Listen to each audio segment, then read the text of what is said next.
Further into the book, however, more sci-fi elements were added, which just got confusing after a while.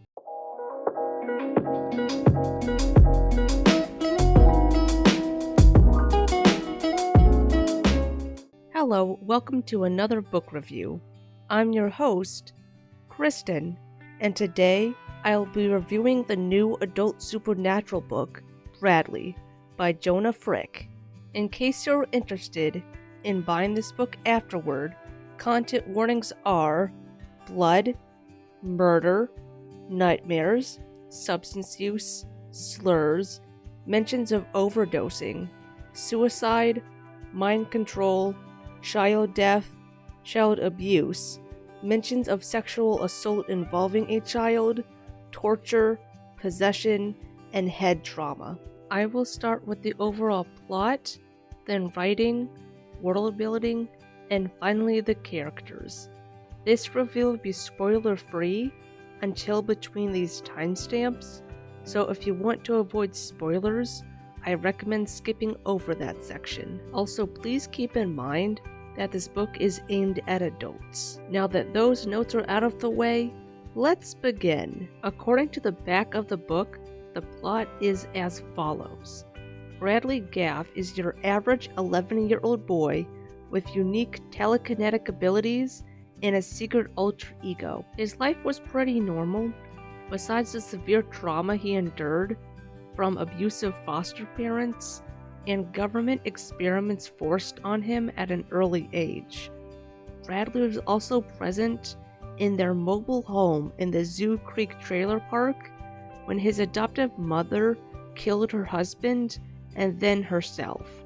Detective Barnes senses that there is more to the case, but he has nothing to go on since Bradley doesn't remember a thing. After his parents' shocking murder-suicide, the FBI moves Bradley into a special school for future juvenile delinquents. They assign him a newly hired social worker named Max to help him cope with his past trauma. Although Max never wanted to work with kids in the past, the two bonded.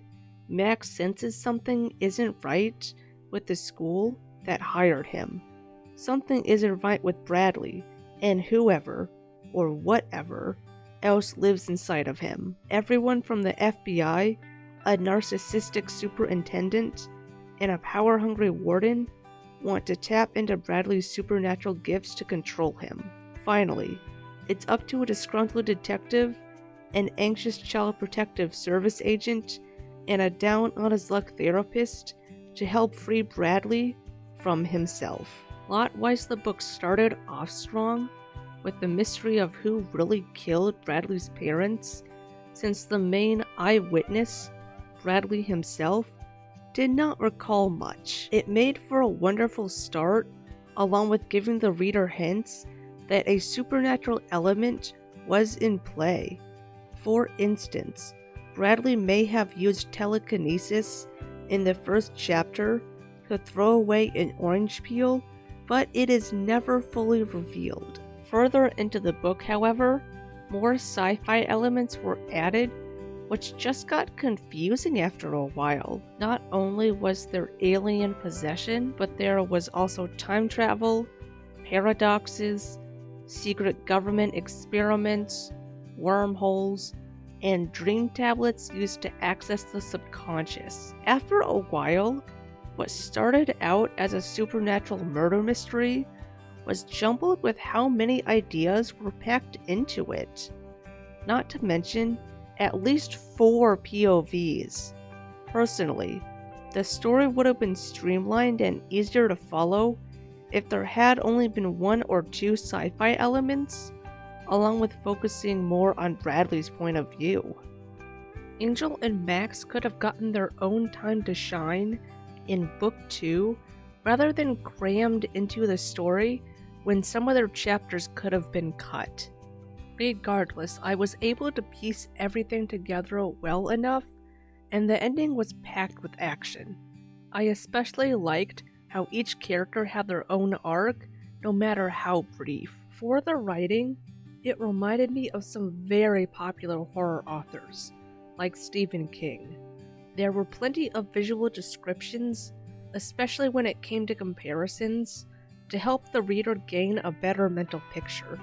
For instance, there was one time that compared Detective Barnes' racing mind to a child with a sugar rush, which was a funny image. Jonah was also not afraid to let his writing get dark, as several of the adults were noted to have abused children, and the school itself had a history that implied children were being tortured to death. Touching on those things would have been fine, but after a while, it became excessive when a third adult in the school was revealed to have sexually assaulted a child. It felt less like a look at neglect and exploitation that has happened in reform schools throughout history, and more like a cheap shorthand to make the reader instantly dislike a character. Another major issue I had with the writing was that one of the minor characters ended up accidentally being a mammy stereotype. Jonah did inform me that this character was based on someone he knew in real life. And to be fair, it is rare, but people can fall into stereotypes.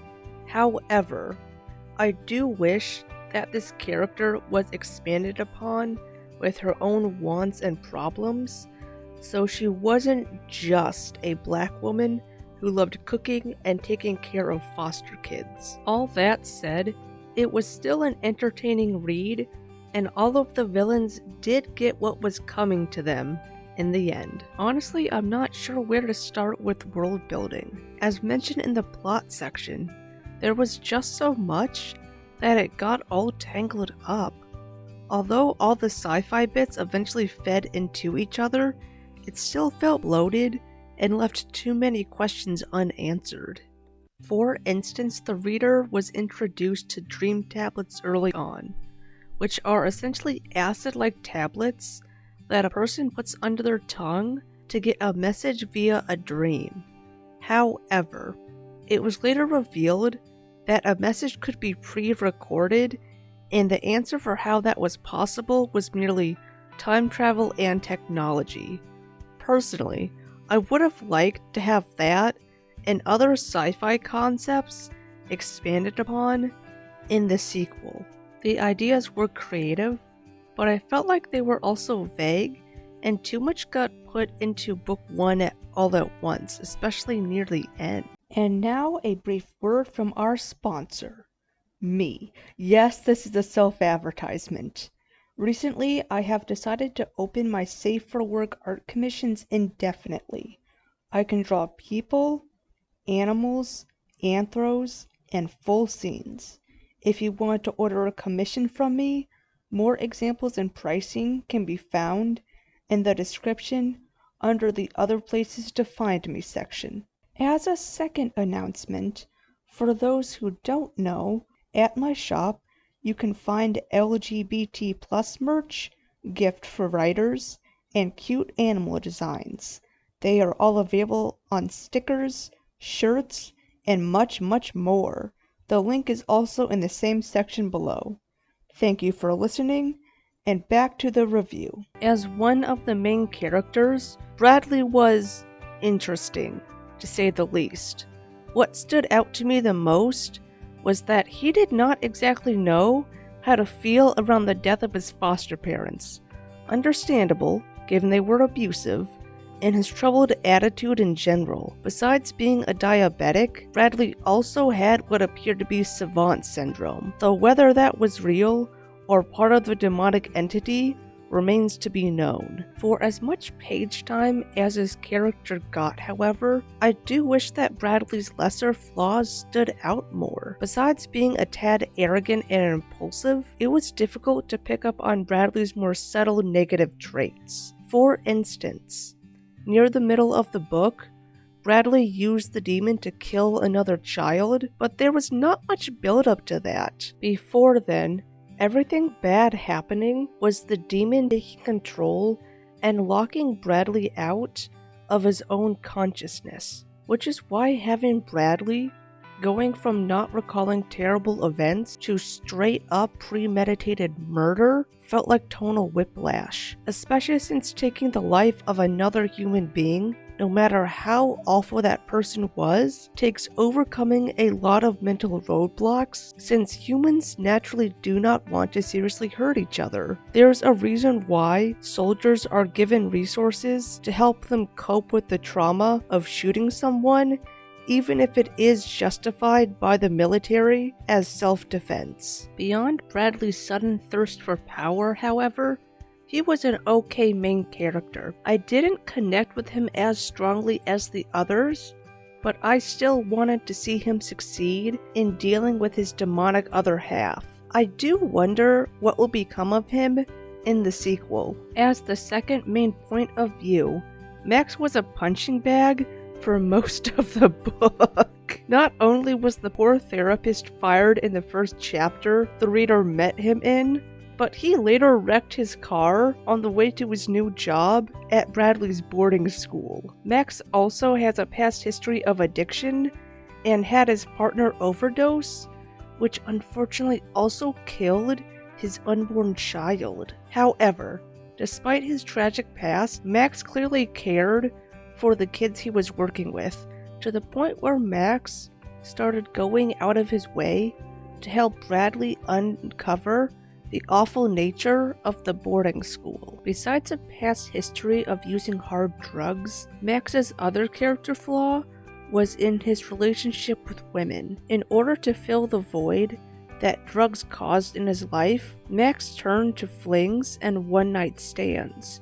It wasn't a bad flaw, but I did wish that it connected more to the overall story. All in all, Max was an easy character to root for, especially with how he wanted to help the kids, even if it meant risking his life. Max also had a good, clear character arc, where he goes from being indifferent about kids to caring about them. Angel, Bradley's social worker, was okay as a lead, but I wish that her character had been expanded upon. Out of all the point of views, Angel had the least of the four main protagonists, and what was presented wasn't exactly groundbreaking. For example, one of the few facts the reader learns about Angel is, besides being a social worker for Bradley, that Angel is also infertile. It wasn't a bad detail, but I had hoped that Angel would have wanted to adopt Bradley for more unique reasons, such as wanting to help him control his powers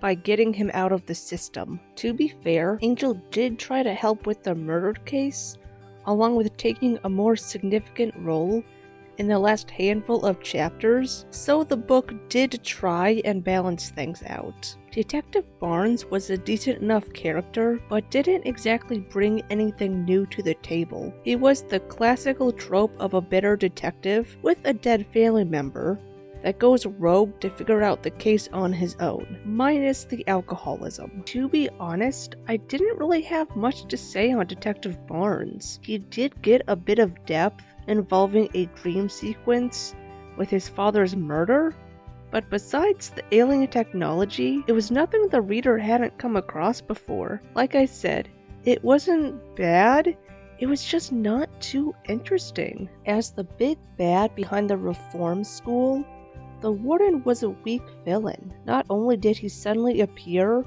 over halfway into the book, but he didn't even do much after he was introduced. His plan of using Bradley as a weapon instantly backfired when the warden went to monitor the school in person. Personally, I would have preferred the school principal as the big bad, simply because she was present from the start, which meant that more time could have been used to establish her character. The warden, on the other hand, did not have much of a personality besides isolating himself from the outside world and being evil. On another note, the pages dedicated to the warden could have been used to flesh out the main cast more and solve some of the confusing plot lines. Alright, now onto the spoilers. I'll count to 3 seconds if you want to keep this book spoiler free. 1, 2, 3. And here we go. After it was revealed that Bradley was Max's son, the twist wasn't too surprising. This was actually a good detail, as it meant the foreshadowing did its job in allowing the pieces to click into place in a way that made sense and was satisfying. The biggest hint was that when Max's girlfriend died, there was no mention of a funeral or Max seeing the body.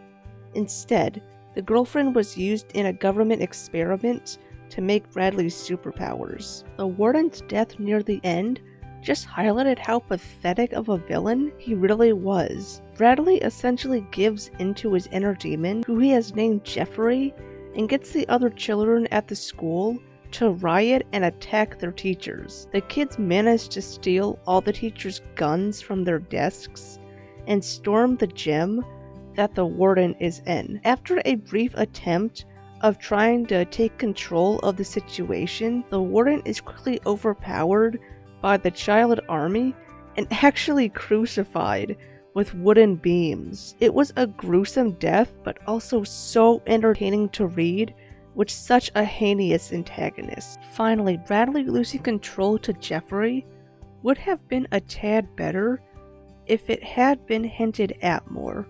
Before going through a portal into another dimension, Jeffrey shed Bradley's human skin and replaced it with scales as he fully took over Bradley's mind. Before this, Jeffrey could possess Bradley's body and was in a mindscape, but nothing to the degree of making Bradley mutate so much. It was a cool transition to the next book, but needed more foreshadowing. Overall, I give this book 3 out of 5 stars. It was creative, and the major characters were solid, and the scenes involving drugs were pretty accurate. I do wish that some of the world building had gotten explained more, and that some of the minor characters had gotten bigger roles. Despite my grievances, however, it was still a fine read. I hope Jonah will keep improving his craft and wish him the best of luck on his writing journey.